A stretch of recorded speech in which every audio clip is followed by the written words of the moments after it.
So funny story, I just got done recording a video and realized that I did not do it in 4K 60 FPS. I started rewatching the footage and it came out in 30. So, so we're gonna start the videos the same way. We're not at mine and Owen's place though. We're currently at our uncle's at Thunder Road, who, by the way, if anybody needs primarily 62 through 70, just maybe 71s here and there, Mopar parts, he's got the hookup. Just comment down below what you need. This, we're doing kind of a project show off just to keep everybody in the loop. I know a lot of people have been wondering what's happened since we've sold Ben. And I know a lot of people are wondering, why am I sitting here looking at a Ford? Well, this is one of the vehicles that me and Owen have since bought. Actually, this one's all Owen. I didn't have any hand in this one. This is his 1969 F100 Ranger. It's the original paint, original motor, original transmission.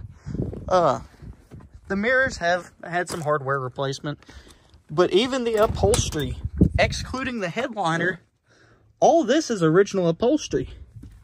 It is super nice. I think the truck's got 61K. I don't know how well it's showing up, but somebody converted it from a column shift.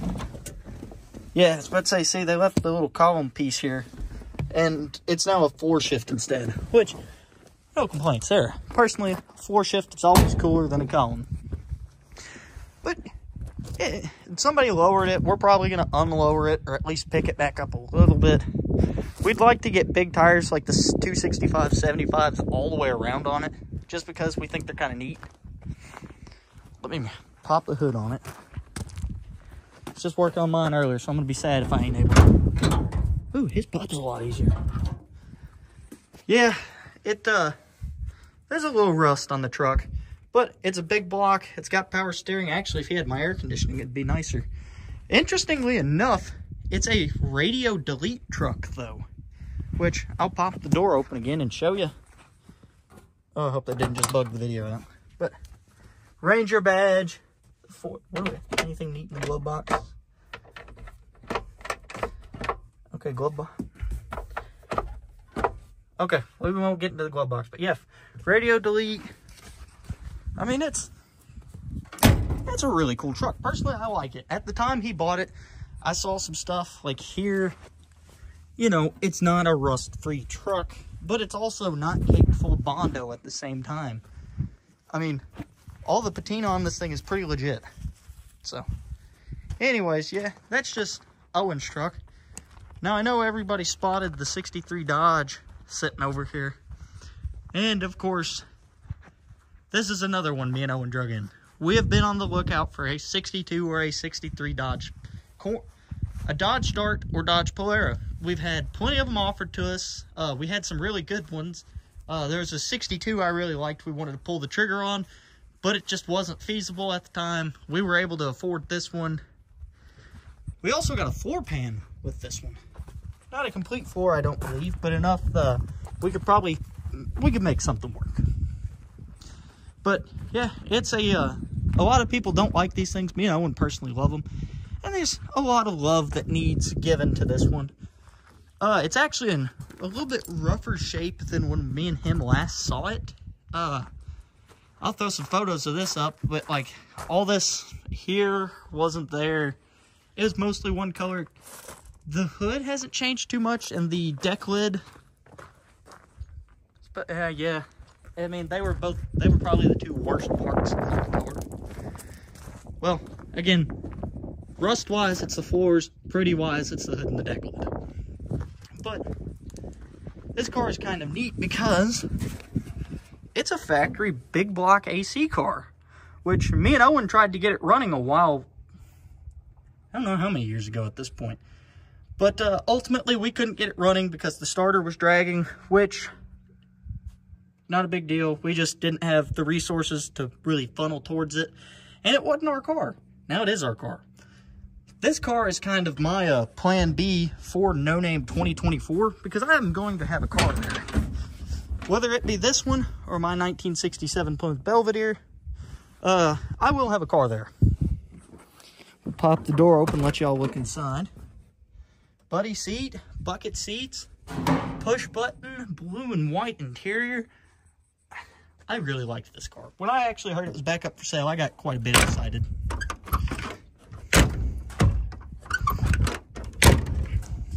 We ain't going through this again. We're probably, the car is going to get probably put in flat black. I know a lot of people are sitting there cringing because I just said that. But, I mean, let's be real. Let's look at this. This ain't good. You know, it's going to need, it's for sure going to need a repaint. But, anyways, I'm going to try to keep falling off the side of the rollback. Yeah. Big block AC. I think it'll make a... We're not going to do the traditional max wedge looking car in a sense. I've yet to decide on a hood scoop. I got to talk with Owen about that. But it's probably going to end up flat black, chromey wheels, some form of a hood scoop. It's definitely going to have a big block. But I'm not going to disclose what we're going to do to that. People are going to have to find out instead. And if we don't end up running this car at No Name 2024, this will be No Name 2025's car because it's time to race with the big boys. You know, got to get there. We've got the Danger Ranger part. We're out next to the, well, I guess the last two projects. Funny enough, these were actually right in the middle last time I did the video. But, anyways, this is my 69 Roadrunner. It is a factory, and I'll show you the tag just so you can see the tag still there. You won't be able to read it. It is a factory 383 4-speed 69 R6 red with the very, very low line taxi cab interior. I mean, it's basic, but honestly, I really love this car. Don't know why. I had a guy come up and I named a price on it. I'm not entirely against the idea of selling it. I'm not looking to sell it, and I'm not going to give it away. Surprisingly, everything from, like, the roof, like, all this, all the way up here is super solid. But, you know, here, back is not super solid. As you can see, I got the Roadrunner pie tin. I got a lot of random stuff in there. But, I mean, yeah, this is a 69 Roadrunner. I got one. Don't know what I'm going to do with it yet. I've thought about putting a Mr. Gasket V-Gate 4-speed shifter in it. But at the same time, I also think the idea of just a street-driven Roadrunner would be super cool. Which, I'm not saying the Mr. Gaskets are a race-only thing, but if I put a Mr. Gasket in it, then I'm probably going to drag race it. I mean, yeah, there's really not too much to go on about this car. I mean, it's kind of plain. Like, I would like, if I fix it, I would like to eventually take Route 66 all the way out to California in it one day. But we got a little ways to go before that. I'm actually planning on doing all the body and sheet metal work on this myself. Never done it before. Figured no better car to start on than a 69 Roadrunner. Because if you spend money on something, you're going to be scared of messing it up. And if you do mess it up, you're going to be mad at yourself for messing it up. This here is kind of, ignore the Mr. Norm sticker. This is not a Mr. Norm car. I don't want to see comments even say anything about it being a Norm car. We're not going through this one again. But this one does have a neat little history to it. This was actually a fellow named Mike Radis's old street racing car. Now, he's not anybody super famous, but at one point in time, he owned the Mopar, or not the Mopar. He owned the Don Carlton 1974 Dodge Dart. Now, yes, Don Carlton was the guy that drove the Mopar and the Motown missiles. But the car that Mike owned was the after Chrysler quit backing them. And I mean, it's actually, surprisingly, it's a really solid project. I mean, like, the wipers have been filled in. It's got no wiper motor in the first place, which is really cool. I actually like the look. Believe it or not, none of this Bondo is covering rust. You know, that's the old paint scheme that used to be on it, which is a shame the kid we got it from stripped it because it was a super killer paint scheme. I might throw in some photos this video, or I'll do one dedicated to the Duster and I'll throw in some stuff. I'm not quite sure how my editing software is going to take to trying to do 4K videos. But anyways, this car, and I figure I will give a heads up on this. This car can be bought, but not at the moment. We're going to epoxy primer it and actually finish all the body work, you know. Not saying it's a bad body. I mean,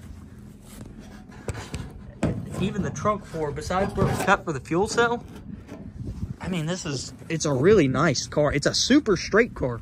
It's a shame the kid that I got it from did what he did, just because of how, one, how cool the paint job was, and two, the body was already nice enough shape. But anyways, we got a 418 stroker that with this car, as well as a 904 transmission that has been built, which if somebody's interested in all that stuff and would like to go racing, the combo ran 990s in the quarter. I've got all the specs for the motor and the transmission. Oh yeah, something else neat about the car.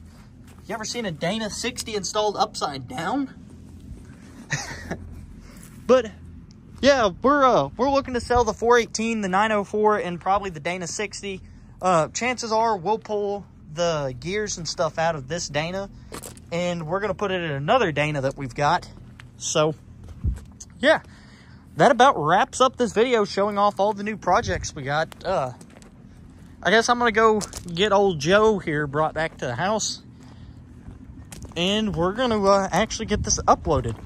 Stay tuned for next week, because there's gonna be a neat video on the Kansas trip that me, Owen, and Kingston all took. Which, if you guys aren't familiar with who Kingston is, Kingston's basically the third member of our channel. He shows up in a lot of videos, but he don't like being on camera. But as always, guys, I'll catch you in the next one. Wait for it, wait for it.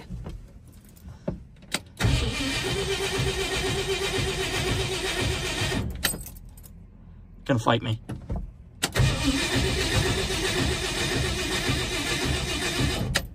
All right, well, bye-bye.